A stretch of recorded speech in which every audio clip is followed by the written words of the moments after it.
Hi, my name is कोमल और हमने आज जो क्लास स्टार्ट की है, उसमें हम डिस्कस करेंगे एसटी कॉलरिज के जितने भी कॉइन्ड जो टर्म्स हैं, जो कई बार एग्ज़ाम्स में पूछे जाते हैं।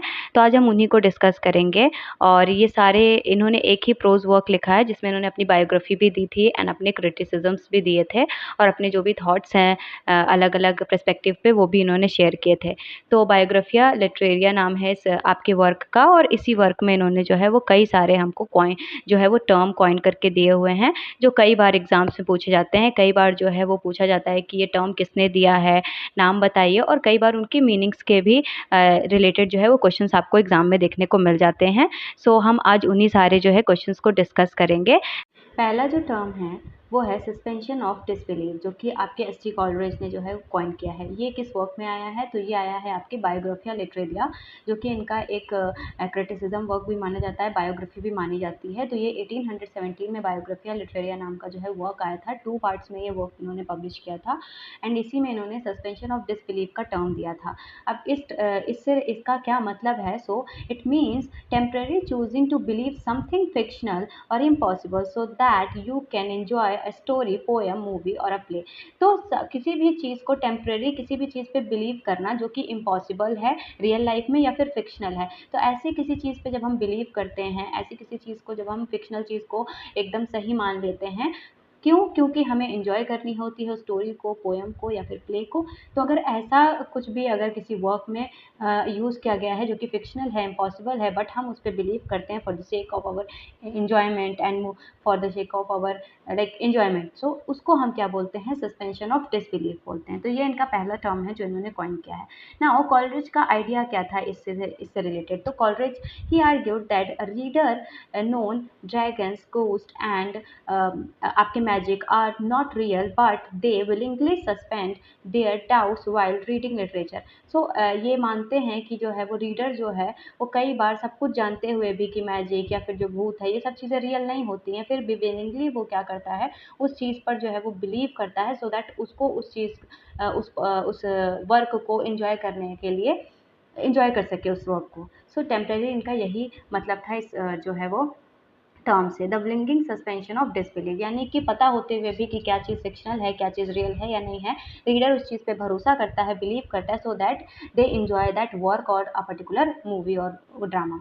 ठीक है? नाउ एग्जाम्पल क्या है इसका? When watching a superhero movie people accept impossible power for the sake of enjoyment. तो कई बार हमने देखा है कि जैसे कि मान लीजिए स्पाइडरमैन मूवी है या कई सारी मूवीज़ हमने देखी हैं जो कि एवेंजर की मूवीज़ हैं, तो उसमें हमने कई बार हमें पता होता है कि ये जो भी पावर दिखाए जा रहे हैं सुपर हीरोज़ के, ये कहीं पे भी मतलब रियलिटी में एग्जिस्ट नहीं करते हैं। फिर भी for the sake of our enjoyment हम ये बिलीव करते हैं कि वो सारी चीज़ें रियल हैं, ताकि हमको वो सिनेमा, वो लिटरेचर या वो चीज़ देखने में मज़ा आ सके। तो आई होप कि आपको सस्पेंशन ऑफ डिसबिलीफ का मतलब अच्छे से समझ आ गया होगा। ओके, सो नाउ इनका जो सेकंड टर्म है जो कई बार एग्जाम से पूछा गया है यूजीसी नेट में एंड अदर एग्जाम्स में, that is a word semi plastic. Okay, semi plastic बोल सकते हैं इसको और इसका मतलब क्या है? A world completely invented by our Coleridge. तो ये वर्ल्ड जो है वो कंप्लीटली जो है वो इन्वेंट ही किया गया है आपके एसटी कॉलरिज के द्वारा। तो इसका ओरिजिन कहाँ से आता है? सो ये एक वर्ड है जो कि ग्रीक के रूट्स से आया हुआ है, जिसमें एस का मतलब है इनटू और प्लास्टिक का मतलब है शेपिंग और मॉडलिंग। ठीक है, मोल्डिंग। ओके, सो हमें अब समझ आ गया है कि ये वर्ड कहाँ से बना है। ये एक ग्रीक वर्ड से बना हुआ है जिसमें ई एस का मतलब है इनटू और प्लास्टिक का मतलब है आपका किसी भी चीज़ को शेप करना या किसी भी चीज़ को मोल्डिंग करना। ठीक है, नाउ ये वर्ड का मीनिंग क्या है? हम इसको मीनिंग के थ्रू समझेंगे कि ये वर्ड क्या है, इसका मीनिंग क्या है। So the power of imagination to combine different ideas, emotions and experience into a unified artistic creation. Okay, तो इसका मतलब ये है कि किसी भी इमेजिनेशन के पावर को कंबाइन करना डिफरेंट आइडियाज़ के साथ, डिफरेंट इमोशंस और एक्सपीरियंस के साथ, उसको यूनिफाइड करना, यानी कि कोई भी जो इमेजिनेटिव पावर है हमारी, उसको हम अपने जब कंबाइन करते हैं अपने आइडियाज़ के साथ, अपने रियल लाइफ इमोशंस के साथ और एक्सपीरियंसेस के साथ, तो इसको क्या कहते हैं? एक यूनिफाइड आर्टिस्टिक क्रिएशन कहते हैं। और इसी का मतलब है आपका जो है वो सेम प्लास्टिक का मतलब यही है, यानी कि जब हम अपने इमेजिनेशन को, अपने सारी तरीके के जो भी थॉट्स हैं, इमेजिनेशंस हैं, उसको कंबाइन करते हैं अपने आइडियाज़ के साथ, अपने इमोशंस के साथ और अपने एक्सपीरियंस के साथ। Now why he coined it?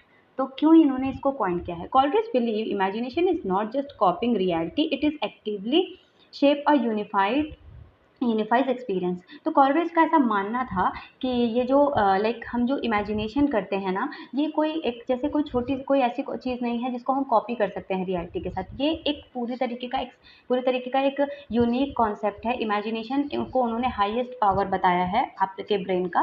तो ये कहते हैं कि जब हम उस इमेजिनेशन को शेप करते हैं अपने एक्सपीरियंस के साथ, तो ये एक लाइक एक बहुत ही यूनिक क्वालिटी बन जाती है किसी भी आर्टिस्ट की। तो इसीलिए इस वर्ड को इन्होंने कॉइन किया है ना। एग्जाम्पल से हम समझेंगे कि इसका क्या मतलब था।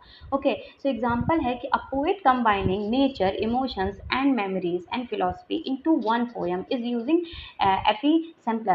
Semi plastic imagination. मतलब क्या है कि जब पोएट नेचर को, मेमोरी को, अपनी अपनी रियल लाइफ के मतलब जो नेचर है रियल लाइफ में जो प्रेजेंट है, अपने इमोशंस को और अपनी मेमोरीज को और अपनी फिलोसफीज को इमेजिनेशन के थ्रू कंबाइन कर देता है। सो ये इसी को जब ये पूरी चीज़ें वो कर रहा होता है, यानी रियल लाइफ के एक्सपीरियंस को, रियल लाइफ के इमेजिनेशंस को, रियल लाइफ के थॉट्स को, इन सब चीज़ों को जब इमेजिनेशन के साथ वो जोड़ देता है, तो इस चीज़ को हम क्या बोलते हैं? इस चीज़ को हम बोलते हैं सेमी प्लास्टिक, यानी कि combination of our real thoughts, our real experiences, our real memories to the imagination, that is what semi plastic.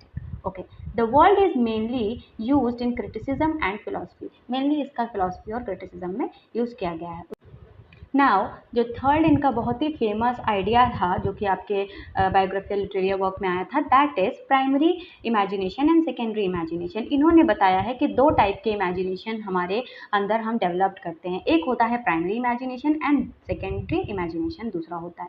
These are among Coleridge most famous philosophy concept. ये कॉलरिज का सबसे मोस्ट फेमस जो है वो concept माना जाता है, उनकी फिलोसफी मानी जाती है। सो हम यहाँ पर अब डिस्कस करेंगे कि प्राइमरी इमेजिनेशन से क्या कहना था आपके कॉलेज का। तो प्राइमरी इमेजिनेशन क्या होता है? इसका मीनिंग है कि the basic human power of preserving the world, यानी कि जो बेसिक ह्यूमन जो एबिलिटी होती है, स्किल होती है एक चीज़ को देखने की, यानी कि according to Coleridge all humans process it help us organize sensory experience, it is most automatic। okay, now ये क्या है? हमारे ब्रेन सेंसरी एक्सपीरियंस से जो है वो रिलेट करता है, यानी जो भी चीज़ें हमने देखी, जो भी चीज़ें हमारी प्राइमरी नॉलेज से हमको मिलती हैं, ये जो है वो प्राइमरी इमेजिनेशन होता है। प्राइमरी इमेजिनेशन जो है वो हर एक इंसान के अंदर कहीं ना कहीं रहता ही है। उसके पास जो स्किल है, उसके पास जो नॉलेज है, उससे ही जो है प्राइमरी इमेजिनेशन जो है वो ड्राइव होता है। तो ये क्या है? ये एक तरीके का आपका ऑटोमेटिक जो है आपकी सेंसरी एक्सपीरियंस से जो है ऑटोमेटिकली डेवलप्ड होता है। तो बेसिक पावर होता है, ये सभी ह्यूमंस के अंदर होता है। तो प्राइमरी इमेजिनेशंस जो है वो एक तरीके का आपका क्या है? बेसिक इन्फॉर्मेशन, बेसिक स्किल है जो हर इंसान जिस तरीके से सोच सकता है। ओके, और ये ऑटोमेटिक आता है। कैसे आता है? सेंसरी एक्सपीरियंस के थ्रू। नाउ सेकेंडरी इमेजिनेशन क्या है? हम बात करते हैं आपका सेकेंडरी इमेजिनेशन की। सो सेकेंडरी इमेजिनेशन जो है वो हाईएस्ट लेवल की इमेजिनेशन है। ये सभी के अंदर नहीं पाई जाती है। दैट मीन्स इनका मानना है कि ये सिर्फ आर्टिस्टिक जो लोग हैं, जो इमेजिनेटिव और क्रिएटिव लोग हैं ना, उनके अंदर सेकेंडरी इमेजिनेशन पाई जाती है। लाइक अगर हम बात करें तो आपका प्राइमरी इमेजिनेशन जो है वो नॉर्मल लोगों के अंदर भी होगा, जो लोग बेसिक कोई भी काम करते हैं, उनको कोई भी एक्सपीरियंस होता है और प्राइमरी इमेजिनेशन से वो कुछ भी सोच सकते हैं, उस स्किल से कोई नया आइडिया डिराइव कर सकते हैं। आई होप आपको समझ आ गया हो। बट वहीं सेकेंडरी इमेजिनेशन की अगर हम बात करें तो सेकेंडरी इमेजिनेशन जो है वो एक क्रिएटिव पावर है, और ज़्यादातर ऐसे क्रिएटिव पावर्स जो है वो बहुत ही ज़्यादा जो है वो आर्टिस्ट के अंदर, लाइक पेंटर्स के अंदर, लाइक पोइट्स के अंदर,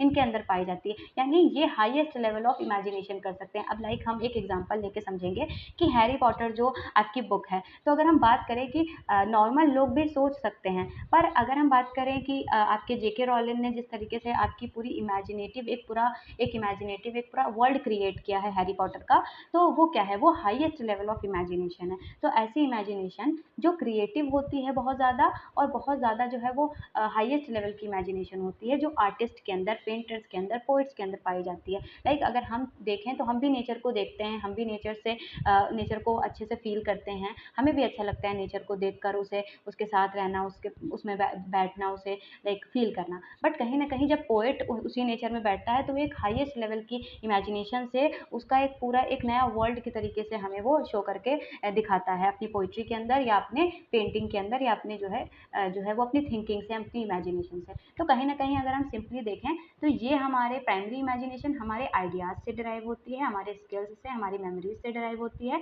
और सेंसरी एक्सपीरियंस है।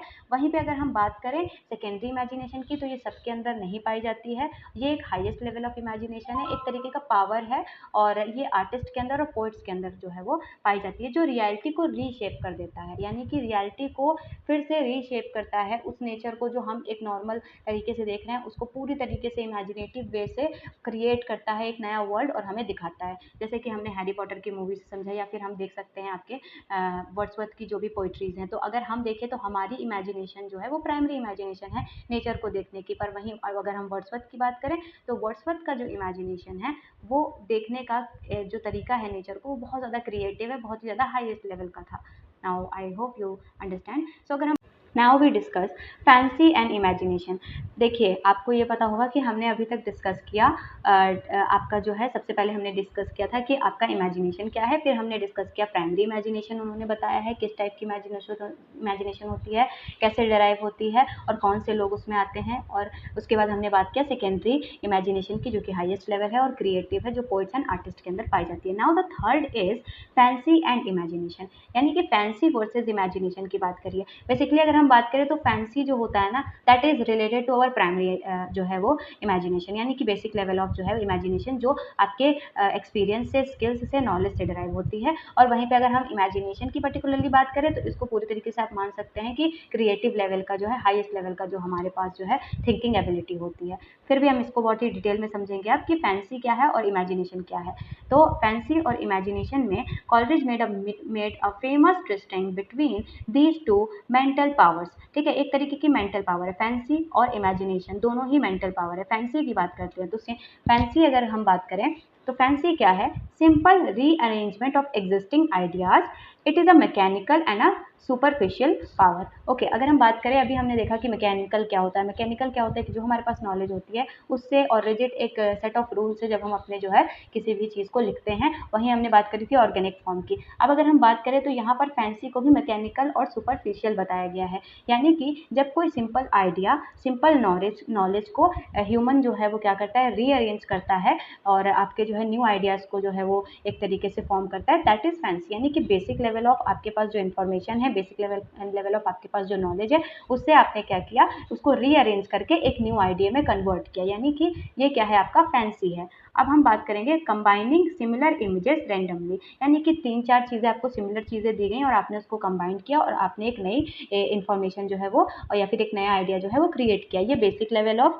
आपका जो है वो आइडिया का एक तरीके से क्रिएट करने का जो है तरीका है। ये एक तरीके से प्राइमरी इमेजिनेशन की तरह ही है फैंसी आपका। Okay, now we discuss imagination. Imagination क्या है? Imagination is a deep creative power that transform and unifies experience.